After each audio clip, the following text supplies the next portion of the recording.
Hello दोस्तों, मेरे channel में आप सभी का स्वागत है। आज जो कहानी हम सुनेंगे उसका नाम है विकलांग विधवा बहू की शादी। कौशल्य और रघुवीर की एक बेटी थी सविता। सविता को बचपन में ही पोलियो हो गया था, जिससे वह एक पैर से अपाहिज थी। सब लोग उसे दया की दृष्टि से देखते थे। अपने माता पिता की तो वो बहुत ही लाडली थी। वे उसकी आंखों में कभी आंसू आने नहीं देते। सविता अपाहिज जरूर थी, लेकिन सभी कामों में कुशल थी। स्कूल में भी वह सभी अध्यापकों की प्रिय थी। एक दिन कौशल्या अपने पति से बोली, सुनो जी, सविता 11वीं पास हो गई है। हमारी बेटी दिव्यांग है, उसके लिए भी लड़का ढूंढना पड़ेगा। लगता है उसकी शादी करने में बहुत मुश्किलें आएंगी, इसलिए अभी से ही लड़का ढूंढना शुरू कर दीजिए। रघुवीर, सविता के पिता, बोले, हाँ कौशल्या, सही कहती हो। सविता कितनी सुंदर और सर्वगुण संपन्न है, लेकिन पैर की वजह से मेरी बेटी की जिंदगी खराब हो गई। सविता ने अपने माता पिता की बात सुन ली और उनके पास आकर बोली, बाबूजी, क्या मैं आप दोनों पर बोझ हूँ? मेरे पैर खराब है, इसका मतलब ये तो नहीं कि किसी दूसरे पर आश्रित रहूंगी। फिर कैसे हुई मेरी जिंदगी खराब? कौशल्या बोली, मन छोटा मत कर बेटी। किसने कहा कि तू बोझ है? तू तो हमारे आंखों का तारा है। सविता, माँ, मैं पढ़ाई के साथ साथ कुछ करना भी चाहती हूँ, जिससे मैं खुद पर निर्भर रह सकूं। कौशल्या बोली, हाँ बेटी, जरूर। इधर सविता की पढ़ाई पूरी हो गई और उधर रघुवीर सविता के लिए लड़का ढूंढने लगा। सविता के लिए परेश का रिश्ता आया। परेश रसायन फैक्ट्री में काम करता था। परेश अपनी माँ रमा और अपने पिताजी मुकेश के साथ सविता को देखने उसके घर आए। मुकेश, परेश के पिताजी, बोले, अरे बेटा, लड़की का तो पैर खराब है। परेश बोला, पिताजी, अगर मैं दिव्यांग लड़की से शादी करूंगा तो मुझे किसी का जीवन संभालने का सौभाग्य मिलेगा। परेश की माँ बोली, बेटा, तेरी जिंदगी है, जो भी फैसला हो सोच संभल कर लेना। अब परेश ने सविता से बोला, देखिए सविता जी, मैंने आपकी जितनी तारीफ सुनी है, खुद को आपसे मिलने से रोक ही नहीं पाया। क्या आप शादी के लिए राजी हैं? सविता, परेश जी, मैं एक अपाहिज लड़की हूँ और आप पूर्ण रूप से स्वस्थ हैं। क्या आप एक अपाहिज लड़की को स्वीकार करेंगे? परेश, सविता जी, मैं जिंदगी भर आपका सहारा बनने के लिए तैयार हूँ, अगर आपको ऐतराज न हो तो। सविता, अगर आप तैयार हैं तो मैं खुशनसीब हूँ कि मुझे आप जैसा जीवन साथी मिलेगा। सविता और परेश की बहुत धूमधाम से शादी हुई। चारों तरफ चर्चा थी कि बड़ी भाग्यशाली है सविता, जो दिव्यांग होते हुए भी उसे इतना अच्छा पति मिला है। शादी के अगले दिन सुबह रमा, सविता की सासू माँ, बोली, बहू, आज तुम्हारा पहला दिन है, इतनी जल्दी कैसे उठ गई? आराम से उठ जाती। सविता, माँ, मुझे जल्दी उठने की आदत है, मैंने नाश्ता भी बना लिया है, आप सब लोग नाश्ता कर लीजिए। रमा हैरान थी कि एक पैर खराब होते हुए भी सुबह उठकर नाश्ता भी बना दिया। इसी तरह सविता ने थोड़े ही दिनों में सारी जिम्मेदारी अपने ऊपर ले ली। सविता से सभी बहुत खुश थे। रमा परेश से बोली, परेश, तेरी बीवी लाखों में नहीं करोड़ों में एक है। मैं तो डरती थी कि कहीं ऐसा ना हो कि एक दिव्यांग लड़की से शादी करके कहीं मेरे बेटे की जिंदगी खराब ना हो जाए। परेश बोला, माँ, मेरा फैसला कभी गलत नहीं हो सकता। आपसे एक बात कह रहा हूँ कि अगर मुझे कुछ हो जाए तो सविता को अपनी बेटी की तरह ही रखना। रमा, चल पागल, ऐसा नहीं बोलते, वो अभी भी मेरी बेटी ही है। अगले ही दिन उनकी खुशियों में जैसे किसी की नज़र लग गई हो। परेश की फैक्ट्री में जहरीला गैस लीक हो जाने से कई लोगों की मौत हो गई, जिसमें परेश भी शामिल था। जब यह खबर परेश के घर पहुंची तब घर में हाहाकार मच गया। लेकिन सविता तो जैसे पत्थर सी हो गई थी। वो खामोश थी, उसकी आंखों में आंसू नहीं थे। वो परेश को यूं ही फटी आंखों से देखती रही। कुछ औरतों ने उसे हिलाते हुए कहा, बहू, रो ले, देख परेश को, वह मर गया है। अगर रोएगी नहीं तो पागल हो जाएगी। तू विधवा हो गई है, विधवा।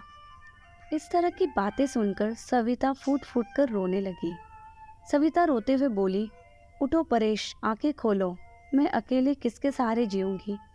अभी तो मैंने तुम्हारे साथ कुछ ही दिन गुजारे थे, फिर मुझे अकेले छोड़कर तुम क्यों चले गए? परेश का अंतिम संस्कार हो गया और सविता के अरमानों का भी। इसके बाद कुछ दिन बीतते ही रमा सविता से कहती है, अरे ये क्या बहू, सफ़ेद साड़ी क्यों पहन ली तुमने? सविता, माँ, सबने मुझे कहा है कि मेरे जीवन के सब रंग परेश के साथ ही चले गए। अब मुझे सफ़ेद साड़ी ही पहननी है। रमा, नहीं बेटी, तुम हमारे दुख को और मत बढ़ाओ। आज से तुम कभी भी सफ़ेद कपड़े नहीं पहनोगी। हफ्ते महीने यूं ही शोक में गुजर गए। सविता के माता पिता कौशल्या और रघुवीर सविता को लेने के लिए आए। कौशल्या, सविता की माँ, बोली, मेरी बेटी का जीवन तबाह हो गया है, पूरी जिंदगी अकेले कैसे काटेगी, इसलिए हम उसे अपने साथ ले जाना चाहते हैं। रमा, सविता की सासू माँ, बोली, देखिए समधन जी, सविता कहीं नहीं जाएगी। आप उसकी शादी करके कर्तव्य मुक्त हो चुके हैं, लेकिन अब हमारे भी कुछ कर्तव्य है। हमारी बहू हमारी बेटी बनकर हमारे पास ही रहेगी। ये कहते हुए रमा ने सविता को गले से लगा लिया। मुकेश, सविता के ससुर जी, कहते हैं, हाँ समधी जी, रमा सही कह रही है। हम सविता को आगे पढ़ाएंगे और किसी लायक बनाएंगे। आप चिंता मत करना, हम अपनी सविता को पलकों पर बिठाकर रखेंगे। सविता अपने माता पिता से बोली, माँ बाबूजी, परेश इनके इकलौते बेटे थे, अब वो नहीं है, तो ऐसे में मैं भी इनको छोड़कर चली जाऊं, ये सही नहीं है। मैं इनके पास रहकर इनकी सेवा करूंगी। सविता के माँ बाबूजी चले जाते हैं। अब सविता अकेली थी। उसने अपना सारा ध्यान पढ़ाई में लगा दिया। ऐसे में उसकी मुलाकात गौरव से हुई, जो समय समय पर सविता की पढ़ाई में उसका मदद करता। गौरव सविता के ससुर जी के सबसे अच्छे दोस्त का बेटा था। उसका काम के सिलसिले में परेश के पिता के पास आना जाना लगा रहता। गौरव इंजीनियर था और बड़ा ही सलीन स्वभाव का संस्कारी लड़का था। चारों तरफ औरतें बातें बनाने लगी। एक औरत बोली, अरे देखो कैसी विधवा है ये, सफ़ेद साड़ी नहीं पहनती, पति का ज़रा भी दुख नहीं है। तो दूसरी बोली, बन सवर के कॉलेज जाती है, बेचारे रमा और मुकेश का तो बुढ़ापा ही खराब है। तीसरी औरत ने कहा, पहले इस लड़के का घर में आना जाना ठीक था, लेकिन अब परेश नहीं है तो इसे जवान विधवा बहू के घर में नहीं जाना चाहिए। ये सब बातें सविता के कानों तक भी पहुंची, लेकिन सविता को किसी की बातों पर कोई फर्क नहीं पड़ता था, क्योंकि उसके सास ससुर उसके साथ थे। रमा जब इतनी अच्छी बहू के लिए लोगों के ये ताने सुनती तो वह तड़प उठती, रोने लगती थी। सविता ने अपनी मेहनत से बीएड की पढ़ाई कर ली। विकलांग कोटे में वह एक शिक्षिका के रूप में नियुक्त हो गई। रमा अपने पति से कहती है, सुनो परेश के पापा, हमारी सविता अब एक टीचर बन गई है। लोग ना जाने उसे कैसे कैसे ताने देते हैं, हमें अब उसकी शादी कर देनी चाहिए। मुकेश, सही कह रही हो रमा, हमारी बेटी विधवा है, अनाथ तो नहीं जो लोगों की उल्टी सीधी बातें सुनेगी। हम अपनी बहू की शादी धूमधाम से करेंगे।